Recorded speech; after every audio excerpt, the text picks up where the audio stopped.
laboratory was finally cleared of lunatics.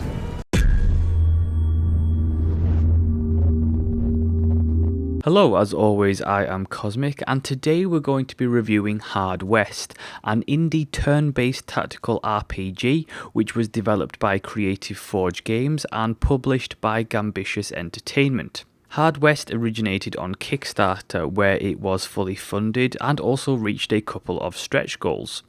The game follows in the vein of games like XCOM in its use of an isometric camber and turn-based combat. Where the game does set itself apart, however, is in its setting.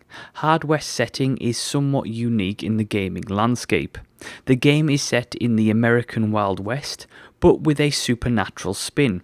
In Hard West, 6-shooters and Western repeaters go hand in hand with Faustian contracts, satanic rituals, and demon-possessed lawmen.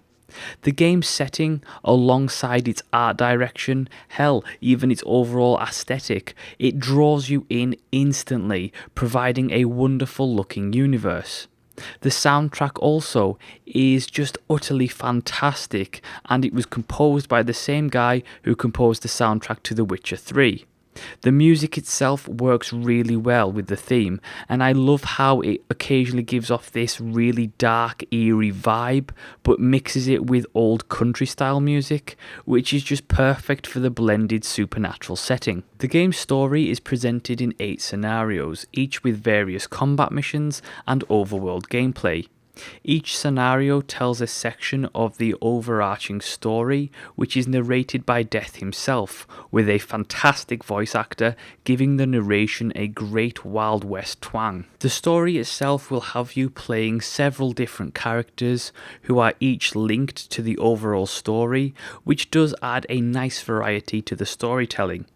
The major problem with the storytelling, however, is that after each scenario is complete, the game returns to the main menu, leaving a huge disjointed feeling about the whole experience.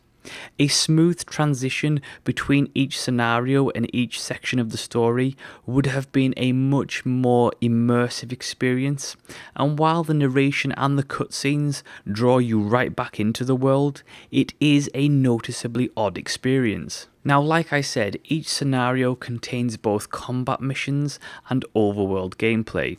First, I want to talk about the combat. Now, Hard West combat works from a traditional turn-based system that throws in a few mechanics to set itself apart. There are over 40 combat missions in the game, each with its own unique set of objectives and parameters.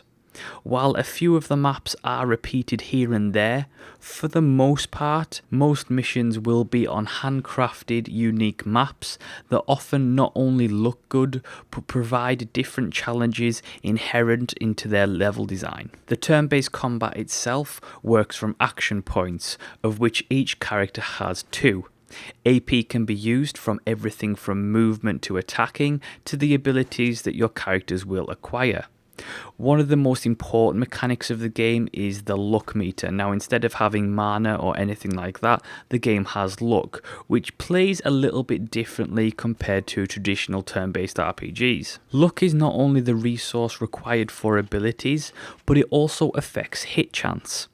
The higher your luck, the lower chance you have of being hit. Now, as soon as an enemy misses that shot, your luck will actually decrease, and the only way to get luck back is by actually being shot. Now, while this whole mechanic seems odd off the bat, it actually plays really well and adds an interesting tactical depth to combat that I've never really experienced in anything else. Often the game inherently gives you the choice of either using your powerful abilities, which leaves you open and more prone to actually getting hit, or do you save the luck, make it harder for you to hit, but then have less abilities to use. And keeping that kind of balance is always very important in combat, and it's about finding the right time to actually use the opportunities given to you to use your abilities to do the most maximum damage, because after all, your luck will be taken out completely. Alongside the luck mechanic is obviously the abilities themselves. Now, being a supernatural, satanic themed Wild West game, you can imagine the amount of abilities that you'll be able to have. There's everything from supernatural attacks, transforming into a demon, and all that and everything in between, and it's fantastic. There is a great variety of abilities for you to be able to use, and it offers a nice blend of supernatural abilities and Old West style gunslinging. What's great about the combat missions themselves is not only the variety, but the choices inherent in the combat. Not only are there choices in the story that do have consequences in the combat, but there's also a choice of how you proceed. While some missions will involve a lot of violence and there will be no other way to avoid that, some missions do in fact give you the choice of being more stealthy or going in guns blazing. And in fact, there are some missions which you are able to actually complete all the objectives without firing a shot. The last major part of the combat is the cover system.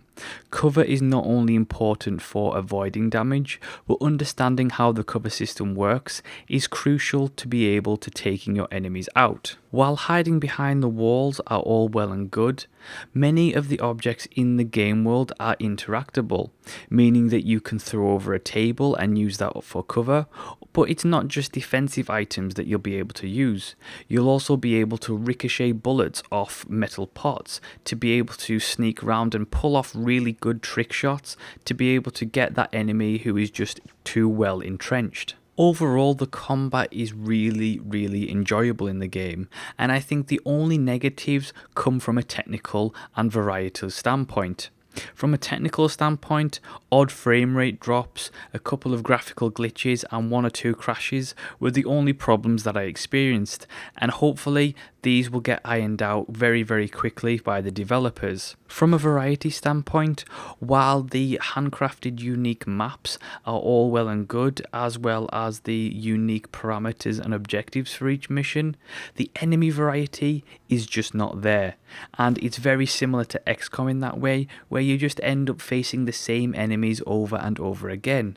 It really would have been interesting to throw in newer enemies, even a couple of bosses in there, just to add some flavour to the combat. After all the shootings at the OK Corral is all said and done, you'll head into the Overworld map, which works very similar to games like Wasteland 2. Each scenario has a ton of locations to visit, and often most locations will have text-based events with several choices and several outcomes available to you depending on what you choose. These also include recruitable people, so sometimes in one scenario you might play one way and get several people that you recruited into your group, and the next time you might get none of them. It just depends on the choices and actions that you take. In Hard West, combat isn't the only place that has several objectives. Overworld also has several objectives that you can complete in any way you see fit. And the great thing about that is it changes in each scenario. For example, in one scenario, it's about mining gold, so you're going around to locations trying to mine gold and gain income that way. In another one, you're a researcher trying to research things, and you're able to research into different tech trees, which gives you access to different equipment depending on what you go for. The last major part of the Overworld sections is the character progression, and Hard West does character progression in a pretty unique way. First off, you have your character's inventories where you can swap out the various weapons, and there are over 40 historically inspired weaponry. What I really like about the weaponry is that you've got some really historically accurate weaponry like the old repeater rifles and 6-shooters, but then you have like the kind of supernatural weird West style things that remind you of kind of Men in Black meets A Fistful of Dollars with a pistol that has 12 barrels on, that kind of thing. Characters in Hard West don't actually level up or gain XP. There's two different types of progression depending on what settings you choose to do the scenarios on. I personally recommend putting combat injuries on, and while they will give you debuffs, once the injury is healed, you will often get a buff to your character that is permanent. However, the most important and unique feature of character progression in Hard West is the card system, whereby you gain all of your character's abilities. Now, as you progress through the scenarios, you'll unlock part of a 52 deck of cards. Each card has an ability on it, as well as a stat increase or decrease depending on what the actual card does, and depending on how you actually equip your characters, because each character has the ability to hold, I think it's 5 or 6 cards. Now, not only do these cards have abilities, so you can just equip any old card to any one person and they'll gain that ability, but it also works like a game of poker. So if you actually equip your character with a full house or a 2 pair or something like that, they will actually gain statistical buffs and permanent bonuses, which actually is really interesting to experiment with, to seeing what kind of abilities you can put with each character, but also what kind of poker hands you can put with each character, and see the different statistical effects of what each hand gives. Not only does the card system give you the tools to have fun and experiment with the different builds, but it essentially allows you to tailor every single one of your characters into how you want them, what abilities you want them to have, and it doesn't force you down any set paths. It really does give you the freedom to kind of play how you want to play. Ultimately, Hard West is a fantastic indie turn-based tactical RPG that will satisfy fans of the genre really, really well. It offers a unique aesthetic, a really fun storyline if it is told a little bit disjointedly in places, but it does make up for it in other areas. The combat itself is very, very sound, and there's very little to complain about in that area. The only thing that annoyed me most of all was the performance issues, and I really do hope that they get ironed out very quickly. That is my review of Hard West. Thank you so much for watching and listening. Do like, subscribe and leave a comment, and I will see you next time.